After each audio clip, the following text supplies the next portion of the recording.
Hello students. Now I'm going to explain you the fourth chapter under Principles and Practice of Auditing, Verification and Valuation of Assets and Liabilities. Verification. So basically when you start verifying something, you're going to do an inquiry into that particular aspect. The verification of assets implies an inquiry into the value, ownership and title, as well as existence and possession and the presence of any charge on assets.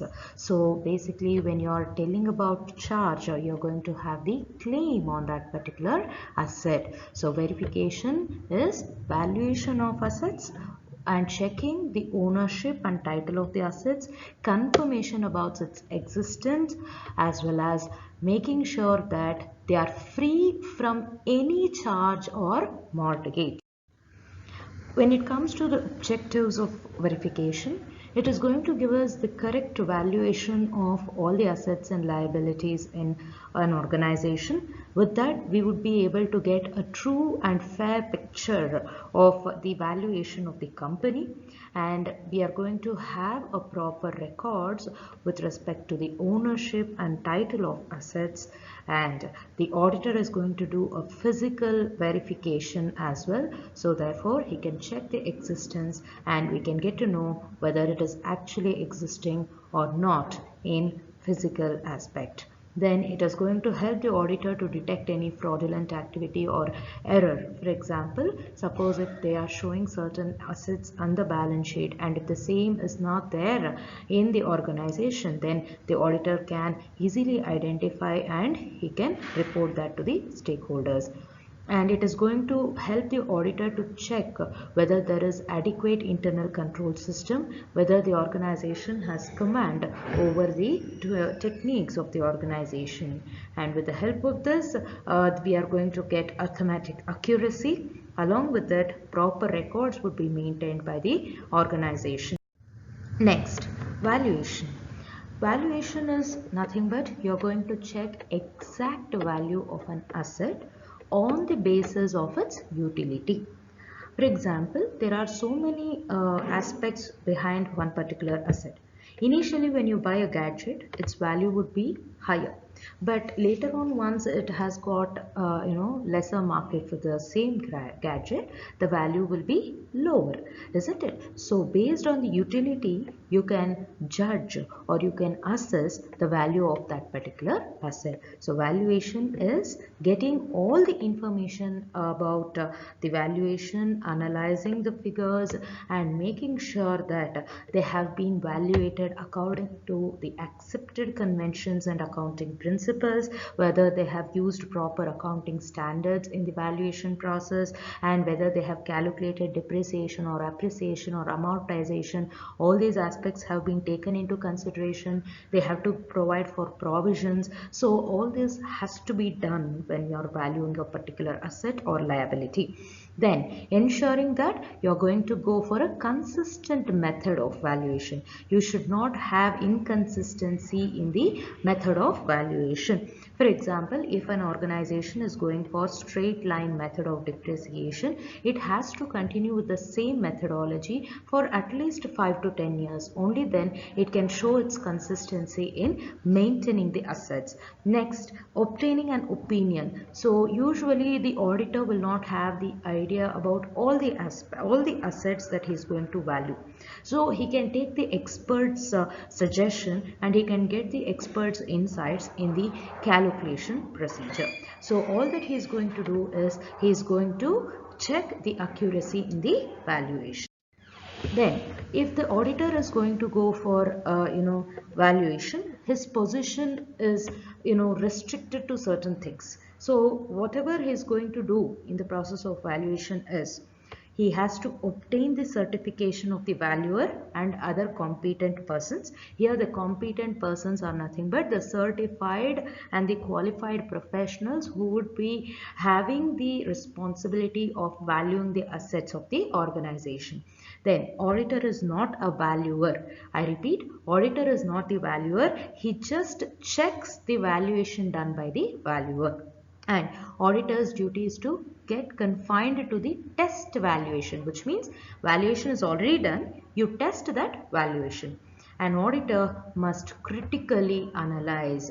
Critically analyze means if there is any valuation that is done, he is going to ask the question to the valuer as how this particular value of the asset has been arrived at. He can question the valuer in the valuation process, and thus he can test the valuation process and come to the conclusion whether the valuer has done it in the proper way. Next, when it comes to methods of valuation, we do have different methods of valuation for different types of asset. So one such method is cost price. So cost price is the price at which you are going to acquire a particular asset. Next, market value, the value at which you are going to fetch your particular asset. For example, the building that I had bought was worth 5 lakh rupees in 2000. So in 2020, the same building is going to be valued at 1 crore rupees. So there is a difference, isn't it? So the current rate that I'm going to get for my asset is called as market value. Replacement value is the value at which I'm going to replace it. For example, 10 lakh rupees worth of machinery has been bought into the organization. There is already existing 5 lakh rupees machinery in the organization. So what is the difference? 5 lakh rupees. So I am going to replace it with 5 lakh rupees. Next, book value. So whenever the values that is been existing in the books of accounts, that is called as book value.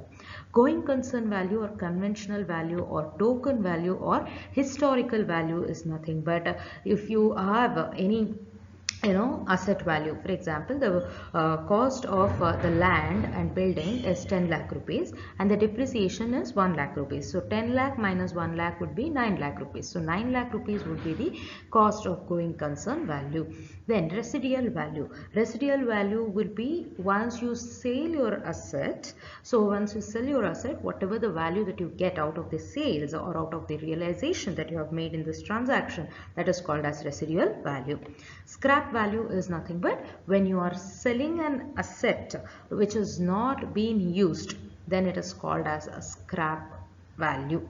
So basically when you have the machinery which has got a long usage and it is no more used for the production process, you consider that machinery as scrap and you sell it off in the market. So the value that you get out of this sales is nothing but scrap value.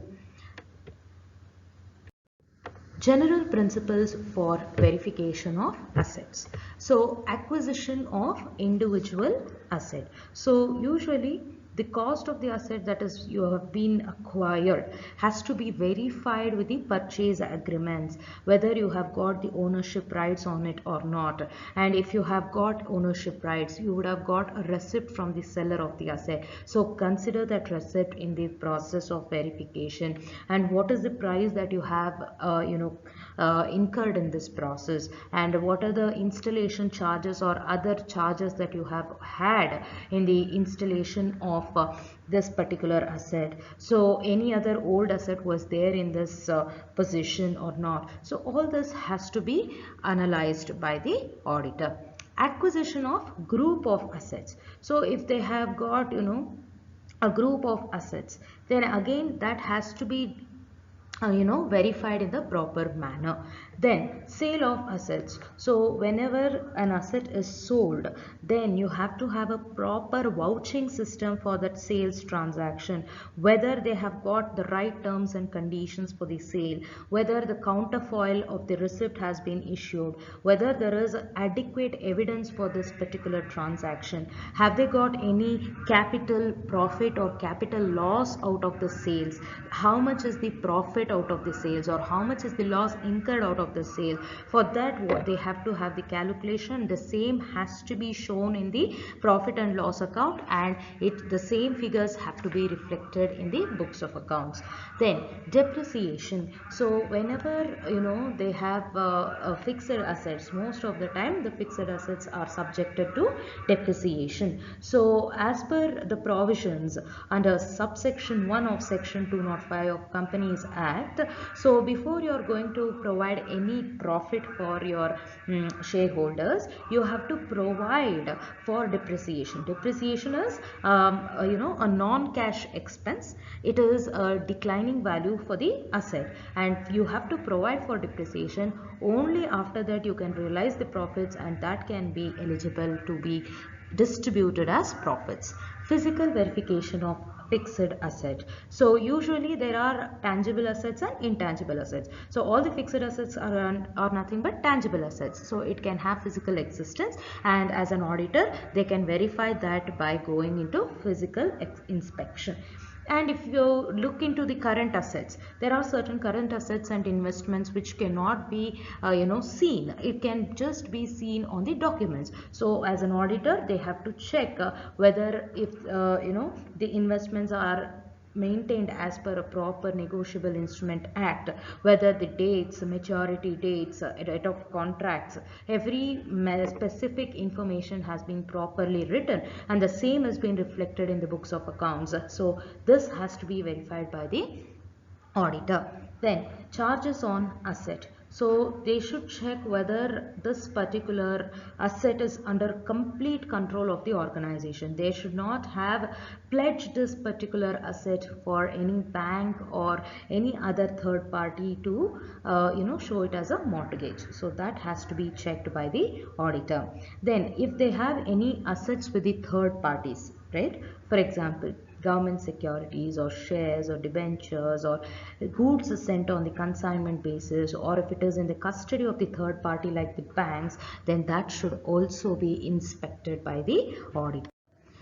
And when it comes to problems of valuation, they have certain problems, that is character of asset. So usually as an auditor he would not have complete knowledge about it, so he would not have the ability to exactly arrive at what type of asset it is. And for example, the mode of valuation would be different for fixed asset, the mode of valuation would be different for current asset. So you cannot have a common judgment for all types of asset. So that is one of the difficulties or problems that we face during valuation.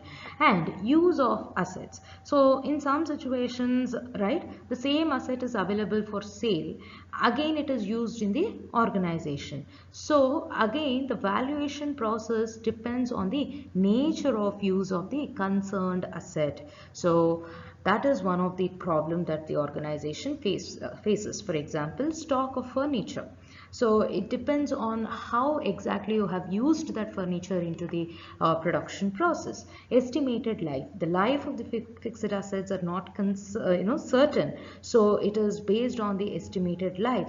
But the determination of estimated life is actually a difficult task. You might have overestimation, or you can also have underestimation. Arriving at exact estimation is a difficult task.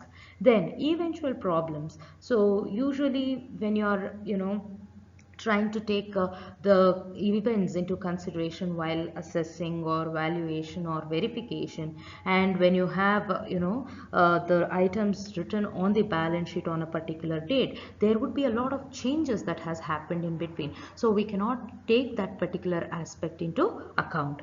Lack of information. If the auditor is not able to get all the information pertaining to the asset, he would not be right on his part to provide the proper assessment. So that is one of the problem. If the client is not providing adequate information that is required by the auditor, then he cannot give the true and fair picture, and it can mislead the stakeholders. Of course, the stakeholders would definitely believe on auditor. So if auditor himself is not able to provide the true and fair picture, it would be a problematic situation for organization, auditor, as well as the stakeholders. So these are the problems that the auditor face when he is going for valuation. Verification and valuation of assets. So assets are of four types: intangible, goodwill, patent, trademark, copyright. They're all assets, but they cannot be seen or they don't have any physical existence, but still they provide value for the organization. Fixed assets, land and building, plant and machinery, furniture and fixtures. So you have motor vehicles, so on and so forth. Current assets, stock in trade, sundry debtors, prepaid expenses. Fictitious assets, they are nothing but preliminary expenses, discount on issue of shares and debentures, etc. Then when it comes to verification and valuation of intangible assets, first we have goodwill. So usually the auditor is going to check the agreement that they have entered into and what is the price they have paid for it, and he is also going to consider whether the same has been recorded in the books of accounts. And next, if it is partnership firm, then he has to go and check whether there is any changes made in the goodwill account and whether they have made that provisions in the partnership deed. And valuation, goodwill will be valued at a cost less amounts written off, and the auditor's duty as far as the valuation and verification of the goodwill is concerned, he should see whether the balance sheet is not showing excess amount than the cost price, and it should not be appreciated in the books of accounts, and he cannot insist on writing of the goodwill account. I repeat, he cannot insist on writing of the goodwill account. Patent, an official document which secures to an investor exclusive right to make, use and sell his invention. So it can be investor or it can also be inventor. So an official document which secures to an inventor exclusive right to make, use and sell his invention is called as patent. So as far as the verification of patent is concerned, they have to check the certificate that is going to show him the right patent rights, along with that whether they have got registered. Then valuation, again similar to goodwill, cost less depreciation, and they can make sure that it is going to be written off for the maximum period of 16 years, after which the right is going to automatically lapse and you have to extend your term for the next 10 years. Copyrights. So copyrights is also the right given for your invention. So more you can see copyrights more in the art and literature field. And verification would be again the agreement between the auditor and the publisher. Along with that, he should also make sure that the valuation is going to have a consistent basis and it should be shown at cost less amounts written off time to time. Trademarks. Trademarks are nothing but the unique mark that a particular organization gets for its unique procedure. So trademarks can be verified by checking assignment deed. Assignment deed duly endorsed by the Office of the Registrar of Trademarks. Office of Registrar of Trademarks. And suppose if you have purchased from others, then what are the other expenditure that you have incurred in connection with this acquisition? So that has to be considered in the verification process. One is assignment deed, then other expenditures, say for example registration fee, or you would have made payment for your designers, so such things. Next, valuation. Valuation, you are going to go for a proper method of valuation, and whatever you are going to take the values, the same has to be reflected in the balance sheet. Fixed asset. So fixed asset, first we have freehold land and building. Freehold is nothing but you are owning that particular land and building. Here they have to make sure that that land and building is in the name of the client, and any addition or sale that has been done in that process has to be clearly examined by the auditor. And valuation, of course, they have to consider the charge of acquisition, the prices paid in the process of acquisition, the other taxes that they have paid, and the depreciation that they have provided. All this has to be provided in the valuation process. And valuation of buildings is valued at cost less depreciation, and usually it is done at the market or realizable value. So whenever you are going to go for valuation of building, it is cost less depreciation, and usually they are going to be, the method of valuation would be either market price or realizable price. Leasehold property, property which the organization has not owned, right, but they have got this on a lease basis. So therefore lease agreement between the lessor and lessee, here the lessee would be the client, the lessor would be the party who would have given the land on a lease basis. So that lease agreement should be clearly examined by the auditor with the date of agreement, what are the terms and conditions of lease, and whether or the lessor has got the registration certificates properly, and whether they have a proper validation. So this has to be checked by the auditor. When it comes to valuation, again they go for cost less depreciation. Plant and machinery. So when it comes to verification of plant and machinery, they are going to go with the scheduled certifications of the plant and machinery. And when it comes to valuation of plant and machinery, they have to list all the machines that they have registered, they have got into the organization, and who is responsible in managing this particular set of plant and machinery. So take the information from every manager, and after getting all the information about all the plant and machineries, then they have to be valued at cost less depreciation, and they should make sure that proper adjustments have been made. Cost of acquisition plus installation charges minus depreciation, and the exact realizable value has to be taken.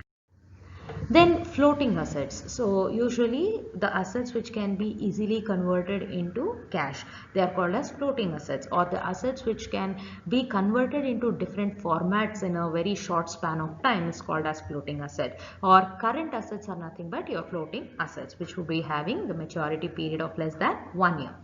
Cash in hand. So whenever he's going to go for verification of cash in hand, he goes for actual counting of cash, because cash is a physical asset, so it can be counted, and they can go for actual physical verification. And the most common practice is he has to get a certificate from the accountant about what is the cash balance that is reflected in the balance sheet.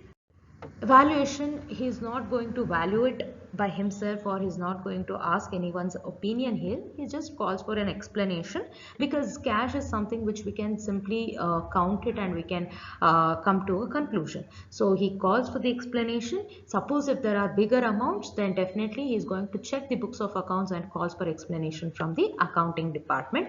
Then balance of postage and stamps by physical counting. Then cash at bank. So the auditor, whenever he is going to go for cash at bank verification, he will check two books. One is cash book and passbook. You people know that there is a contra entry made whenever we have both cash and bank involved in a particular transaction. So therefore cash book is also involved, passbook is also involved. So the auditor is going to check these two books, and he is going to know the bank reconciliation statement, and he himself is going to prepare it again, and he is going to check the exact position, and then he is going to get a bank confirmation certificate from the respective bank at the end of the year. Only then he is going to verify the cash at bank. So cash at bank, the verification documents would be cash book, passbook, bank reconciliation statement, and a confirmation certificate from the respective bank. Next, valuation. So cash book and passbook figures, of course, he's going to check whether they have exact figures. Then if the organization has gone for international trade, then whether the organization has followed foreign exchange control regulations, have they managed to have a proper exchange regimes, all this will be considered. And suppose if they have any reserve accounts, so like general reserve, such things, they have to disclose the fact. So this is as per Schedule 6 of the Companies Act. Stock in trade. When they are going to go for verification of stock in trade, every item would be verified physically, and if they have any limited knowledge or lack of technical knowledge in that particular stock verification process, they are going to rely upon the experts' advices and the quality checks that they have got in the procedure. Valuation, of course, they will be valued at cost price or market price, whichever is less. cost price or market price, whichever is less. Again, if you look into the cost price calculations, you can take unit cost method or average cost method, FIFO, LIFO, highest in first out, base stock method, adjusted selling price method, and standard cost method. Investments. So usually when the organization is going for investment verification, the auditor must check whether there is existence of the investment. Existence can be checked with the help of documents. Documents are nothing but the certificates that you get out of the investment. For example, if the organization has invested in the stocks, then they would be getting a certificate in the form of in the electronic format. So that electronic format certificate would serve as existence for the investments, and on which name that particular certificate is there, whether it is there in the company's name or not. If it is in the company's name, the ownership would automatically be verified. Then accounting records, whether the same figures that is shown on the certificate, the same data has been entered into accounting records. And the valuation, usually the investments would be valued at the market price. Then disclosure, whether they have managed to pay all the taxes for the returns that they have got from the investment, whether they have proper disclosure system, they have not they have not hid any aspects about the investment. Everything has to be gone under the income tax rules, and they have to follow the legalities. Then internal control, all the respective departmental head who is responsible for maintaining the investment, only he should have the access towards the investments, only he should have the authority over investment related aspects. So that has to be verified by the audit.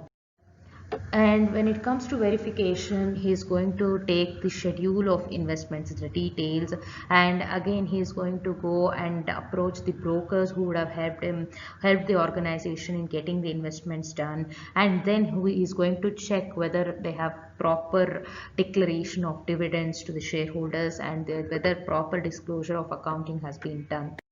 Valuation, of course, investments are to be held as fixed asset, but they are valued at cost, so which includes brokerage and stamp duty paid in regard thereto. And if the investments are held as current assets, they would be valued at cost or market price, whichever is less. Next, trade creditors. Trade creditors are nothing but are suppliers. So trade creditors are the liabilities. So the first task the auditor has to ask is for the schedule of creditors. Schedule of creditors are nothing but list of creditors with whom the organization would have entered into an agreement with, and whether there is proper purchase ledger book that is maintained for all the purchases, because I have already told you creditors will be for purchases only. So purchase ledger book has to be maintained properly with the original entry, invoices and credit notes, and discount on creditors should have a proper reference, and if they have any debt which has been not paid, that has to be maintained in a proper books of accounts. Bills payable, so again they have to get a statement of bills payable, and that has to be compared in bills payable book and bills payable account, and cash book and bank passbook, then paid bills payable, all those books has to be verified, and a confirmation has to be taken from the client, and then we have to reconcile the bills payable outstanding at the end of the year with the balance in the bills payable bank. So again that is also contingent liability. So as far as part 1 of schedule 6 of the Companies Act 1956 is concerned, a footnote has to be provided under the balance sheet to indicate the amount of contingent liability. Then auditor's duty with respect to contingent liability verification is he has to inspect all the minute books. He should know he should scrutinize, screen the lawyer's bill, and he should also examine the correspondence with the bank. He should get the letters from the bank to check the guarantees. Then he should also get the correspondence from the suppliers or the customers or whomsoever is concerned, and he should identify the liabilities on partly paid up shares, and he should also find out arrears years of preference dividend on cumulative preference shares, obtain certificate from the management for proper disclosure. So after all this, he has to get the certificate from the management whether the management has gone into a proper disclosure or not. With this, I have concluded the 4th chapter, and with this, in my next video, I will be dealing with the 5th chapter. Thank you, one and all.